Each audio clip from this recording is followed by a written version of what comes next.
All right, so if God is love, if God from eternity is kind of this pure love, then where did evil come from? Yeah, did God create it, or what's going on there? Excellent question. So my take, just a few thoughts would be, one would be, I do believe that from eternity, God is love. That ultimately, for this is rooted in the doctrine of the Trinity, that God from eternity is Father, Son, and Spirit, an eternal holy communion of love.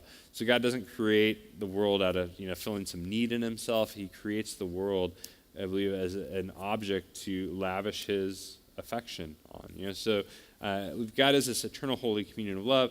And I think in the Christian tradition, the idea is that evil ultimately gets unleashed into the world through us, that there is the sense in which we were created to live outwardly focused with our kind of gaze, our orientation, our eyes fixed towards God and towards neighbor, and that part of what occurs in the nature of sin is that we actually, our gaze kind of goes from being sort of curved outward on God and others and curves inward upon ourselves, and that kind of orientation unleashes the destructive power of evil in the world, that there is an alienation of our world from God.